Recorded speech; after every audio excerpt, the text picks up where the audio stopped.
रहेगा, क्योंकि जियो फाइनेंशियल हमने देखा था कि एक बढ़िया रफ्तार से ये शेयर चल रहा था और 340 रुपए के आसपास तक ये चला गया था। वहां से थोड़ी थोड़ी फिर से प्रॉफिट टेकिंग आई 320 रुपए के नीचे फिलहाल ये शेयर दिखेगा।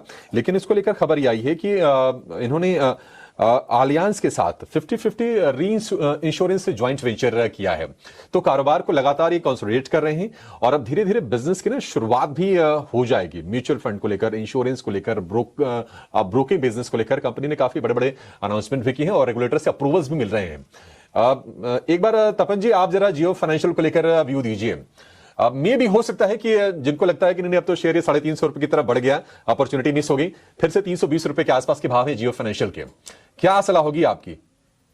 जी अभिषेक, ये देखो जियो फाइनेंशियल में आई थिंक हम लोग काफी टाइम से बात करो, मैं काफी पॉजिटिव इस स्टॉक पे, क्योंकि देखो इनके एक के बाद एक सेगमेंट में ऑपरेटिंग हो रहे हैं। जैसे आपने बताया अभी इंश्योरेंस के लिए भी इन्होंने एयरलाइंस के साथ टाई अप किया है और ब्लैक रॉक के साथ ब्रोकिंग हाउस ऑलरेडी अभी ऑपरेशन आने वाले। फंड्स में अगर देखो तो ऑलरेडी आई थिंक 15 से 20 फंड, पैसिव फंड उन्होंने ऑलरेडी लॉन्च कर रहे हैं, तो वहां तो ऑलरेडी ऑपरेशन चालू हो गया। तो आई थिंक ये कुछ 2-3 क्वार्टर में उनके काफी सारे रेवेन्यू जनरेशन वहां आने लगेंगे। अब ये स्टॉक आपको उस तरह से देखना है, कुछ 6 महीने साल का आपको देखना पड़ेगा मिनिमम, क्योंकि वो है ना धीरे धीरे प्रॉफिटेबली सब में आएगा। और अभी जो उनके गाइडेंस दी जियो फाइनेंशियल ने बताया कि भाई ऑलमोस्ट लैंडिंग ग्रोथ तो 20% का वो पकड़ के चले, जो अच्छा है। ओवरऑल एयूएम ग्रोथ भी आप देख रहे हो म्यूचुअल फंड में काफी अच्छा चल रहा है। और डिजिटल बैंकिंग के में भी वो बात कर रहे हैं कि वो डेटा यूज करने वाले जियो से और वहां से तो रिलायंस ईटेल से, तो वहां भी वो लैंडिंग काफी अच्छी बढ़ेगी और डिजिटल बैंकिंग की तरफ बढ़ेंगे। एसेट क्वालिटी ऑफ कोर्स धीरे धीरे हमें पता है जैसे जैसे लैंडिंग होगी कि किस तरह से रहेगी, लेकिन मुझे यहाँ पॉजिटिव ये लग रहा है कि उनके जो गाइडेंस इनिशियली उन्होंने दिया था, जो उन्होंने अपना रोड मैप दिया था, वहां वो आगे बढ़ रहे हैं।